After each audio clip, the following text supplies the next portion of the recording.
All right, thanks, Mike. Thanks for being here. I thought it would be maybe helpful and appropriate as we embark on the search for our next head women's basketball coach to have a little bit of availability today. The search process has already begun. In fact, I think we spent 5 or 6 hours yesterday holed up in the war room, starting the process of mining for candidates. But after today, our sole focus will be on identifying the next leader for our women's basketball program. So I won't be available until the process is concluded, but did want to give you a chance to ask questions today. You received a statement from me on Saturday, so I don't think it's necessary to repeat everything that was in that statement. So let's just open it up for questions, just about the future, the process, and what it'll look like. First question here goes to Greg Hubbard. So one question to the past, at least for me. So surprised by you by this, and did you have an opportunity to counter? Yeah, I was a little surprised just because it's rare to lose a coach after 1 year. Coach and I had conversations throughout the year just about the progress of the program. I made sure she knew that I was very excited about where I thought the program was headed. Shortly before the conference tournament, I was made aware that Minnesota had interest in her. Talked to she and her agent and just said, hey, we love what you're doing here. You're the kind of coach I'd want my daughters to play for. That's about the highest compliment I can give. And we certainly want to talk about what we need to invest in from a staff perspective and also from just general resources to keep the momentum going. We want to keep you here. And really, the conversation she and I had was, hey, let's focus on the team. We're trying to win some games to get in the NCAA tournament, and we'll sit down and have that conversation. What By the time we got a chance to have a conversation, we didn't get into a lot of details because I think this was more of a family decision for her. She alluded to that in her statement. I certainly alluded to that in my statement. I don't want to put too much words in her mouth. I do think she's excited about Minnesota too, but her conversation with me was this is not a comparison of the two programs or resources or any of that. This is back close to home and for some family reasons that really aren't mine to divulge, but I think it was a time and season in her and Jay's life where that was something that was really interesting. So I hate it for West Virginia. I hate it for WVU, but most of all, I'm disappointed for the young women in our women's basketball program because it's hard to go through transition. John? What do you, the qualifications, what are you looking for in a coach when you've got to hire somebody? I'm fairly open and want to cast a wide net. I've hired a lot of coaches. When you start an athletic program right off the bat early in your career, you end up running a lot of coaching searches. So I'm maybe not quite to 20, but close to 20 coaching searches. 5 have been basketball. Some of those are men's basketball. Some of them women's basketball. The only coach that I've ever had to let go was myself. I let myself go. So I've had success hiring coaches, and they've come from different backgrounds. And I think going into this one, it's important to run an efficient process. I like to use a basketball term: be quick, but don't hurry, because you don't want to rush it, and you got to get it right. But I think right now, this moment in time, a broad net to really look at all candidate profiles is important.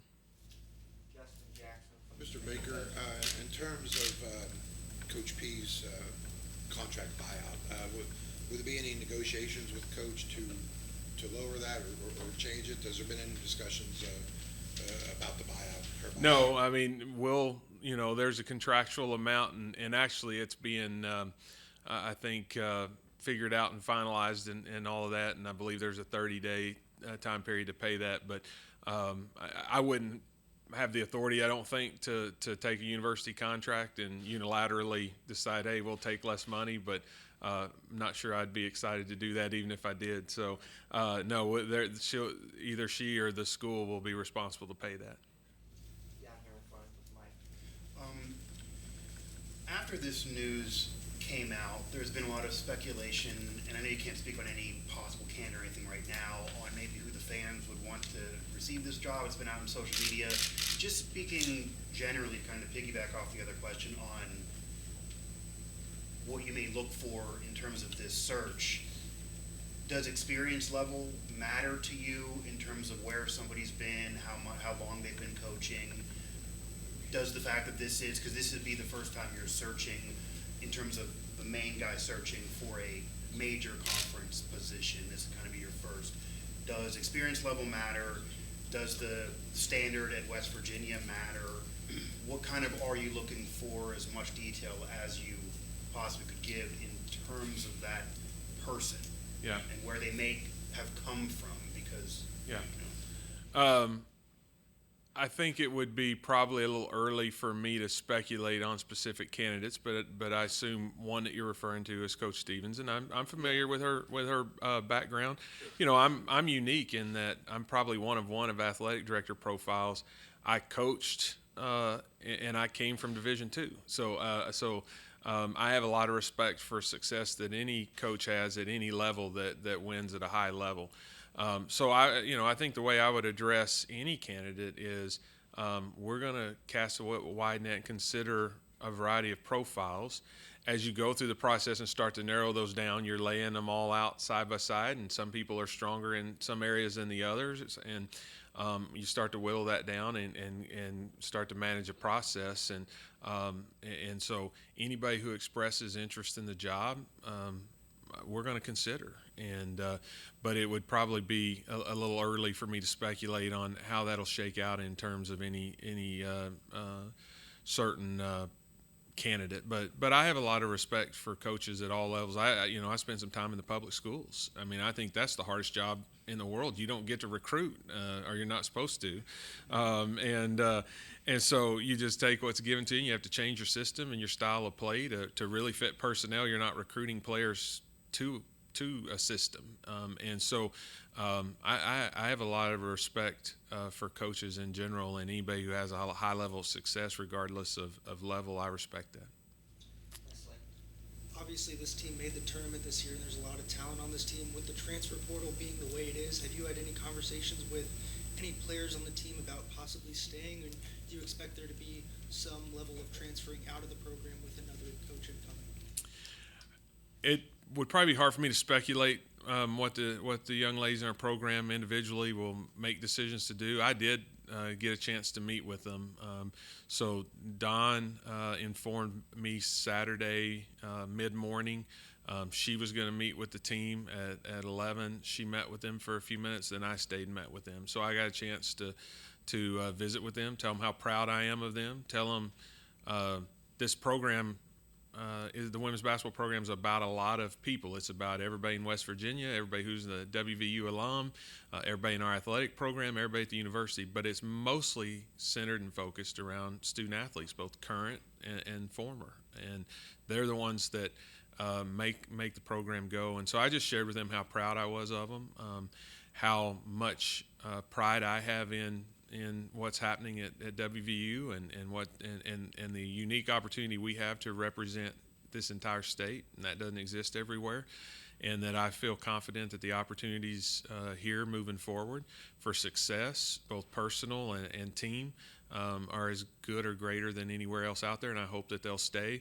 But the last thing I left them with is, no matter what, to focus on their family and their education, because that's the most important thing. Sometimes, you go through a long season, and in March it's pretty chaotic. They're on the road a lot. There's a lot going on. They're missing some class, and so it would be easy then when you get to this point, and now your coaches are gone, to relax and not go back and refocus on your classes. And so Natasha Oakes, our XWA, was in there with me, and that was probably the gist of my message is, love you, want you here, proud of you, feel great about the opportunities here. But one thing that's the most important is take care of your classes, take care of each other, and make sure you spend time with family. And back there, Tony? Red, you mentioned that you've hired coaches, but obviously the world has changed in coaching with NIL and with the transfer portal. What has added to your list of requirements now as you look for a coach in this new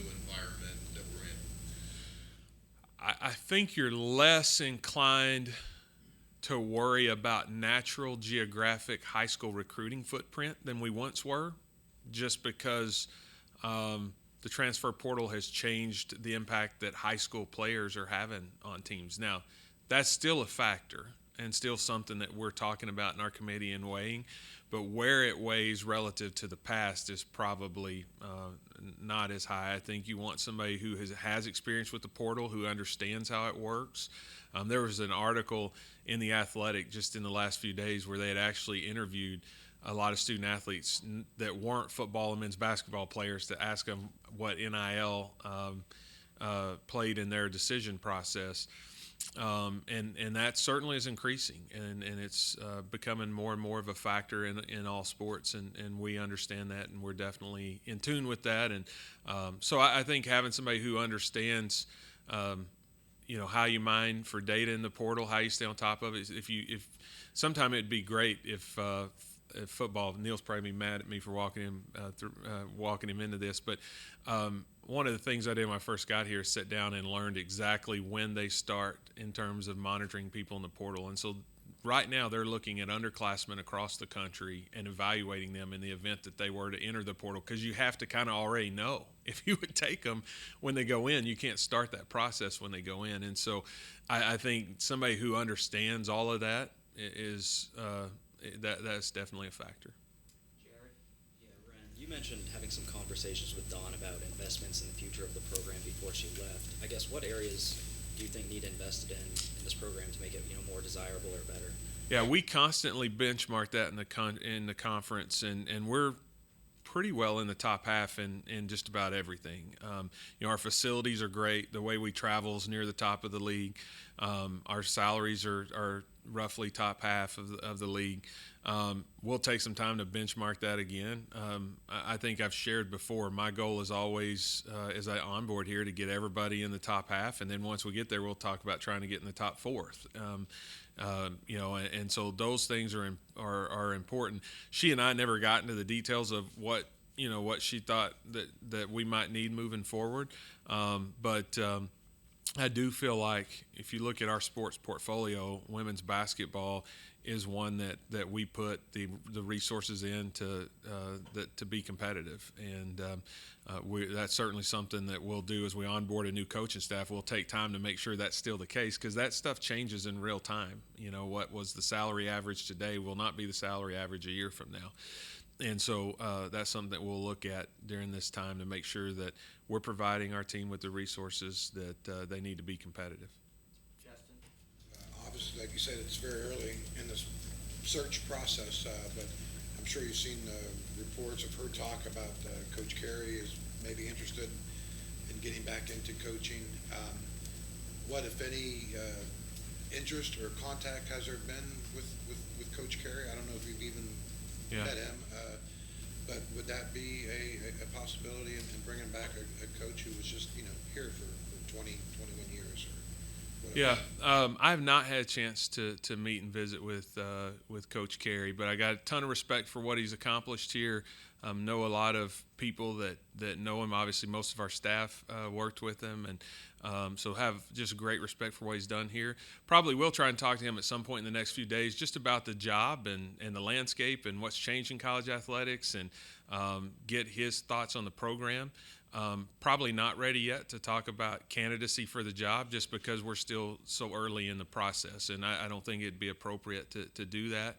But when you have somebody who was recently the head coach and has a lot of experience and was there, if they're willing to have a conversation to talk to you just about the state of the program and the changes that have been made in college athletics, I'm a big data point guy. I'll take any data point somebody will give me. And I understand at the end of the day I have to make a decision, but the most educated decision I can make puts us all in the best position. So I'm definitely not somebody who doesn't want to hear the advice or opinions of others, especially somebody who does have some direct knowledge of the program. Cody Nesper? Yeah, Brent. So obviously you haven't been here super long yet, but what do you see as the appeal for this job that is going to attract candidates? Yeah, I think anybody would be lucky to have this job. I haven't been here very long, but I will tell you, this is home. And the people here I've moved my family around some, and the people here are the most incredible, genuine, kind, thoughtful, passionate people that I've ever been around. We need to do some work on our roads, but the people are incredible. So when you look at what we have from a facility standpoint, from a budget standpoint, from a travel standpoint, even from a history standpoint, 4 different coaches have taken us to 14 NCAA tournaments. And so, we've had some success over the years under different coaches. I think any coach would be lucky to be here. And I know it hurts and it stings when you lose a coach after a year. And I sense that and I feel that. That doesn't mean there's anything wrong with West Virginia. Ultimately, what we can't change is geography. And when somebody, says, hey, the most important thing for me at this stage of my life and where I'm at right now is to be closer to family, like if somebody can help me figure out how to rectify that, I'd love for you to do that. But geography is geography. And so I never got a sense that this coaching staff felt like this program was anything less than a program that could compete at the highest levels. And I think our candidate pool will be rich. We're already getting inundated with calls and texts and emails, and I'm not talking about tens, I'm talking about hundreds already. And so, the interest level is high, and we're going to have a really great candidate pool, and somebody is going to be very, very fortunate to be the coach here. Are you using a search firm? Or? We have not identified one yet, but I likely will. Even at North Texas, for volleyball, track, I've always used a search firm not to hire the coach. I'm going to hire the coach, and I'm going to probably dictate pretty well who the candidate pool is going to be. We spent all day yesterday going through all 31 conferences, one by one, looking at every coach in that conference. And so we've started that process. But search firms, they cut you a lot of time down because a lot of these calls and inquiries we get, there's a lot of qualified people. There's a lot of people that probably aren't qualified, and we want to make sure that they're being responded to, but I don't have time to respond to all of them. So they'll field a lot of that. They'll start doing reference checks and doing some of that for you, background checks, which, as we know, is critical. We want to make sure somebody's coming in here that's ethical and moral. They also will help facilitate the process in terms of we're going to meet at this location and here's how many we're going to meet with, and getting people in and out of there, and they're not encumbered by necessarily a bunch of state travel laws and stuff like that. They can just go get all that done. So for a lot of reasons, I think using a search firm is the right way to do if you're trying to do it expeditiously. But we have not identified yet which firm. And you have another decision coming up May 1st with Coach Huggins. As far as his contract goes, you have to come up with a decision for the following year or whatever. What are your thoughts going on that? And has he said anything to you about it? We haven't had our end of the year meeting yet. We're going to try and sit down sometime towards the end of the week. Obviously, we finished strong. I said this consistently throughout the year. I know the win total wasn't where he would like for it to be, or even our fans would like for it to be. But I felt like all year, we were a top 30 ish team. I mean, and the metrics prove that out. I mean, and those metrics are not subjective; they're objective. And so, and so I was really happy the way it finished. Coach Huggins obviously has had such a rich tradition here and in his career. He's a Hall of Famer. So, he and I will sit down and talk about what it looks like. But I certainly have enjoyed working with him. I think he did a really nice job getting this team to respond when mid-season things didn't look as good.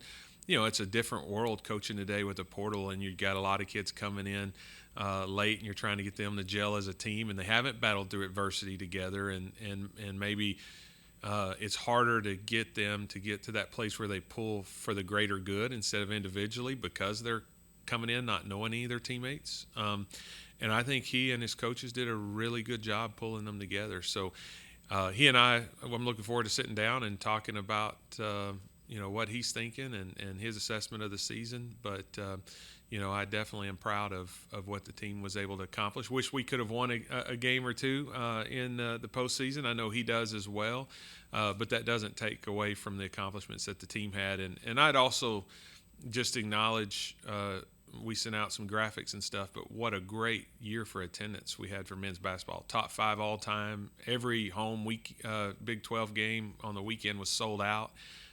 Every game since I've been here, I think, has been 12, 13, 14,000. So there's not very many places left in the country that draw like that as consistently as that. I mean, if you look at even some great places in the Big 12, there's a lot of empty seats, and we did not have many empty seats. That's right. That's right. Mike Cazaza. Ray, can you, I guess 2 questions. One, you mentioned committee a couple times you had in-house. Who you kind of put together and why? Because you just still getting to know people. And also, the war room, I believe, 5 or 6 hours going through 300 something. I held them hostage. Yeah. Attrition, more like it. Yeah. I would, I guess, so one, the committee, the constitution of that, and why, but also, what is that day or these days like when you are just going very broad and very, eventually very fine? Yeah, so when we get to the conclusion of this, I will probably lay out more of the exact committee and the process. What I don't want to do is get them inundated with all of the calls and texts and stuff that I'm getting. But it's a diverse committee that has people who have historical knowledge here, because obviously I'm trying to learn as much as I can as fast as I can, but recognize that I'm inside of 3 months, and then also people that understand sports and those kind of things. And so I feel really good that there's a broad representation. I encourage them to challenge me. I don't want yes people on that committee. And I can tell you from our time together yesterday, I do not have a room of yes people. So I was challenged, and so that's good. That's what you want. You want all of those viewpoints represented. But we have an initial screening committee that's kind of helping narrow those. And I'll be candid. Right now, our list is still growing. Probably by maybe Wednesday, it'll start to narrow considerably. And then. From that group, we'll select a smaller group. There's 5 or 6 of us that were there yesterday. We'll have a smaller group that'll actually go and do the interviews. But we'll be in contact and communication during that time. So when they come through, are they coming with suggestions and names, or are you literally going down every team, every conference saying, like, yes, no, assistant coach? Yeah, both. Not every league would we go look at assistant coaches. You're probably looking more at the higher end leagues in terms of their assistant coach profiles, and then the mid majors and low majors you're looking at the head coaches in those leagues. But we're combing through. We're not finished yet. We got a handful of leagues left, but we're combing through all 31 leagues. This gentleman right here, please introduce yourself. Jake Howard from the DA. Could you see there being any chance that in your discussions with Kerry, he emerges as a candidate, or is this strictly an advice information? At this point, yeah, I wouldn't try to say that anybody is a candidate or isn't a candidate. But any conversation that I had here early would not be as a candidate. It would just be learning about the job.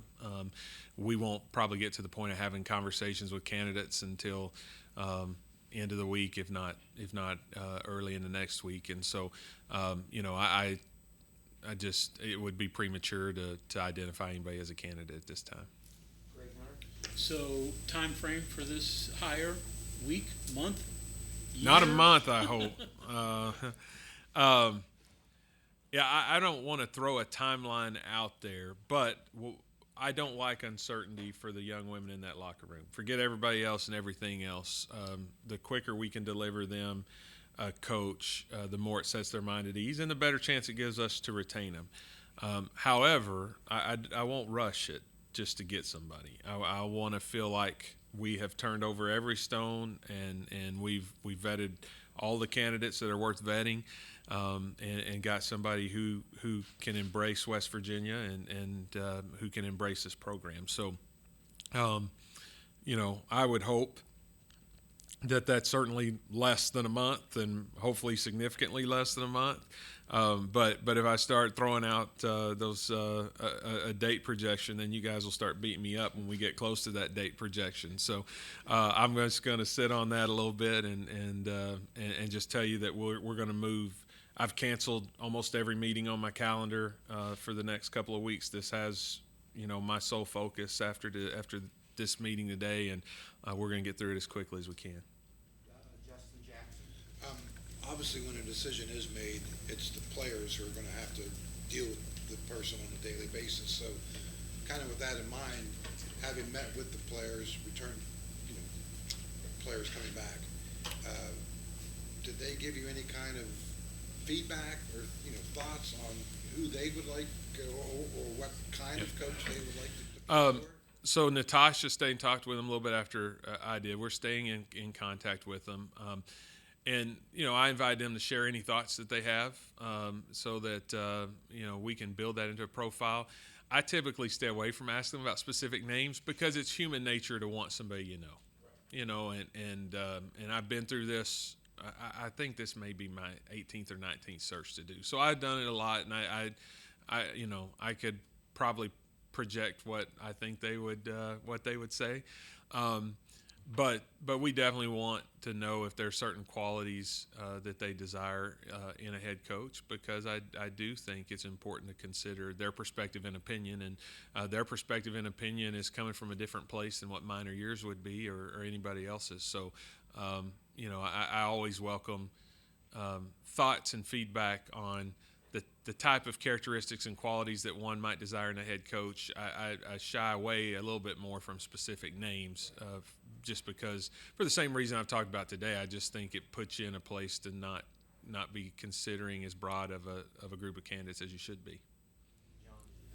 Yeah, how are you going to have the program structured in the interim until you hire the coach? Who's going to oversee the players and make sure they're doing other stuff? Yeah, so what I shared with our assistant coaches, I met with them. So I met with Dawn, met with the team, then met with the assistant coaches, and just told them, hey, our biggest responsibility is to these young people in our program, and we need them to be in good mental and emotional health. We need them focused on their academics. And so as long as you're employed here, my expectation is that you all are doing that. And then my second expectation is that if you are going somewhere else, that we know that in real time so that we can ensure. And then Natasha, who is the sport program administrator, she's meeting today with their nutritionist, their strength coach, their academic counselor, our mental health folks, just to make sure that everybody understands that we need to be very intentional over the next few days of touching base with each of those young ladies, just to make sure that they feel supported, that they know what's important, and that they're doing what they're supposed to do. Wesley, do you have a follow-up? So, is there going to be an attempt to try and get a long-term commitment from this coach? Obviously, the nature of college athletics is things can kind of go quickly and have these type of one-and-done situations. But so, is there going to be an attempt to try and say, hey, we want you here for longer than obviously a one-year period?